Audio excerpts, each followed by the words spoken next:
know it's been complicated, but even though I couldn't record with my co-hosts, I have special people to present to you. They're actually our viewers, and I want to introduce them to you. Actually, you can introduce yourselves, starting with you. Okay, hi, my name is Sandra. And how old are you, Sandra? I'm 19. 19. And you?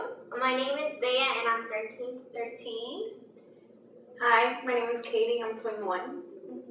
And my name is Divya and I'm 30. So, we wanted to show you a video about the topic of the day, which is plastic surgery. But Hannah's not her only daughter interested in plastic surgery. Poppy is 7 years old. Take a look at this. My name is Poppy and I'm 7 years old. I look up to my mum because my mum's famous. Poppy, she's the diva of the family. She loves to earn her own money from TV, magazine and modelling. I want to be famous too because I'm a diva. Poppy is brought up in a household full of women who talk about everything from Botox to boob jobs. My mum gave me a boob job voucher for my birthday. I decided to present Poppy with a voucher for plastic surgery for when she reaches the age of 18. I think it's great because you can change yourself if you're not happy. If she wants to take control of the way she looks when she's 18, she has the opportunity to do so. So, can you believe in what you just saw? Can you believe in that, Bea? No. I mean, this mother, she had over 100 procedures done. She has this 7-year-old daughter, which is just perfect. She's beautiful. But she's already growing up. She has a voucher for her to do plastic surgery when she turns 18. What impact can that cause in the little girl, Divya? What do you think? I think she's going to grow up thinking, oh well, if there's something that I don't like about myself, I can do something about it. I can just go. She won't think of the consequences. She'll just think, I can just fix it. If I have this voucher, if I have money, I can fix my nose, I can fix how I look. She's not going to be fulfilled with herself. That's what I think. Yeah. What about you, Katie? Well, even seeing the video was a shocker, because even her age, she shouldn't even be thinking about that. She should be thinking about her dolls, having a party, A tea party.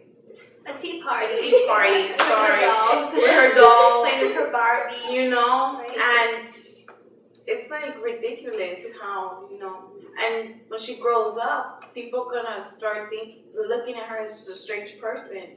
Like, why is she acting like that? It was because it all started when she was a little girl. Yeah.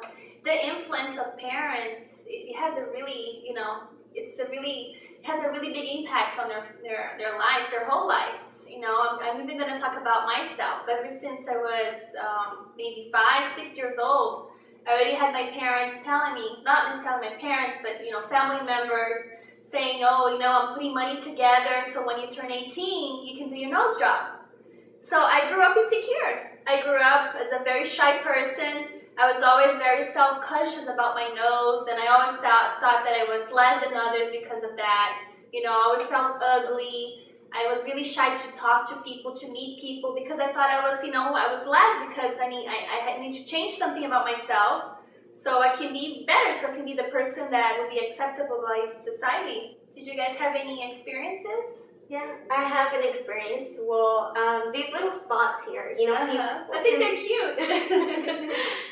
When I was in middle school, and especially at the house too, they always call me chocolate chip girl, mole girl, and I'm like, oh, I took it as like really, I never realized that, I thought, well, I was born like this, so I was blessed, and so, but then I was like, well, maybe that's why I haven't had a boyfriend, maybe, people, like what you said, shyness. I didn't talk to much girls, boys, because I was like, no, I have this, I have mole, they call me this. They were teasing me, but, so yeah, I think that was the experience that I had.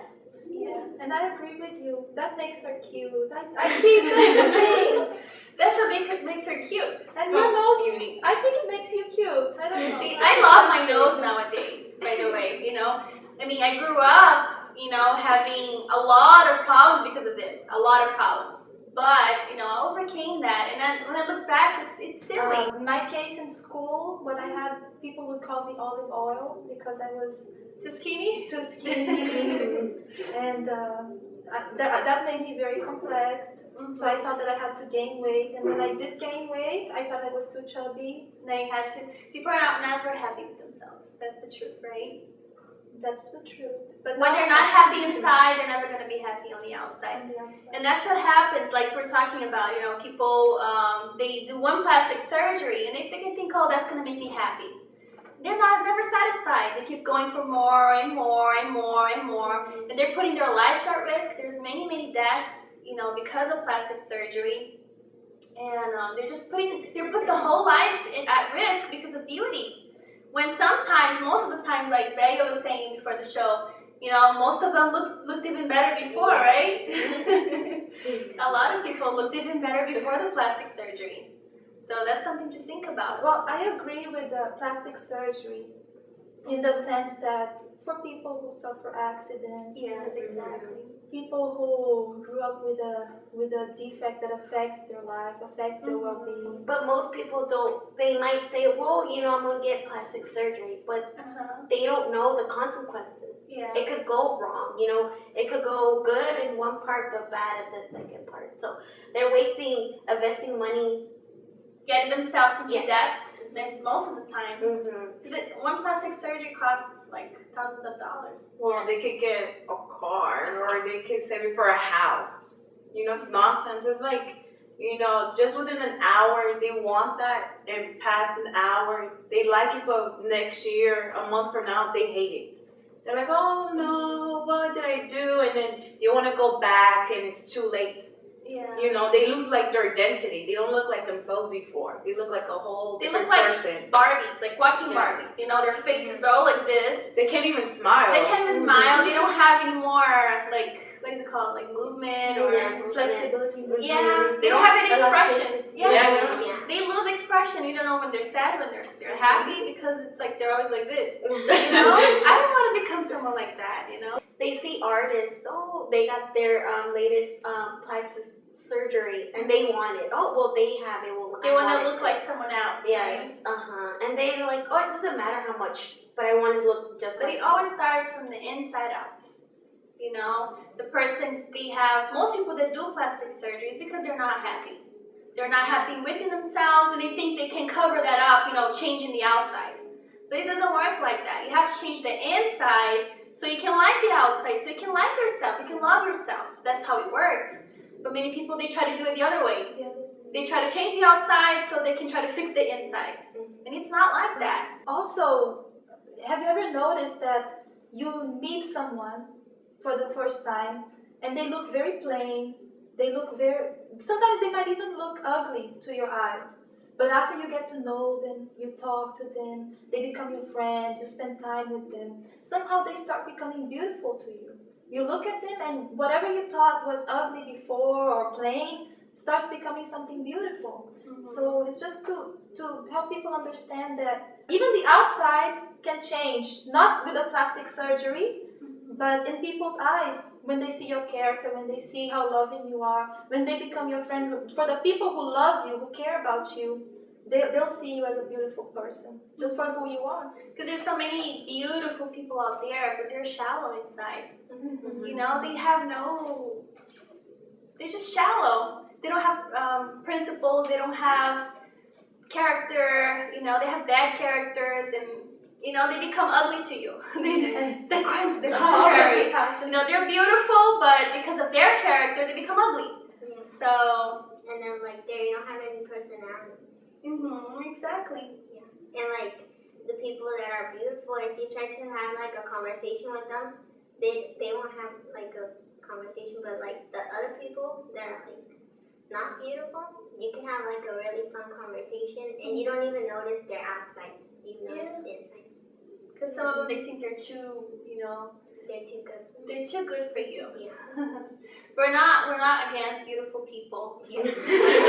That's not what we're saying. We're just saying that you're beautiful the way you are. You know, there's no need for plastic surgeries unless, you know, the cases that Divya was talking about, you know, you were born with a defect, you know, you had an accident, you need plastic surgery, you know, you had like an event in your life. But the way you were born, you're beautiful. That's the way you're meant to be. You're unique, you're yourself, you know? It's like Sandra. Imagine if Sandra changed her mouth and her nose and took out her little freckles. She wouldn't be Sandra. She wouldn't be Sandra anymore. Every time I look at her, I think she's beautiful. Yeah. And I like I think that's the beauty about beauty. Yeah. But most people don't believe in themselves because they've been criticized year by Especially at home, like I said, like I experienced. Especially at home. It all starts at home. Because if like a friend in school tells me, oh, you have this, or look at your nose, look at this, okay, it affects us, but not as much as a mother. You know, the way a mother tells or an aunt or a father or a sibling, you know, someone in your family, those words are heavier on you than someone on the outside of your home. So moms that are watching, you know, moms, parents, family members, be careful what you tell your children, you know. That can really, you might be joking, you might say, oh, you have the same nose as me, you have the same, but you don't know what damage you're causing your children. Anything else you'd like to add? I have something to add. We're all going to get old one day. Yes. And all the surgeries are not going to work anymore one day. They have to keep doing it and doing it and doing it. So if you're a teenager, or a kid, or a person already my age or older, you already know that, you know, when you're very much older, when you live a long time, all of that is going to be gone, and the only thing that's going to be left is what is inside of you, and what you planted with your family members, your friends, what you left behind in the people that you love, that you took care of. That's what's going to be left. Not how you look like. That's going to be gone. And love yourself. I've been trying to get this through your heads, you know, love yourself. If you love yourself, others are going to love you. You know, everything's going to work out for you. So it always starts with the inside. And that's the bottom line. Yeah. Okay? So I want to thank Divya, Katie, Vega, and Sandra for being here. And we shall do this more often, right? Yes, we should. Yeah. All right. So goodbye. Bye.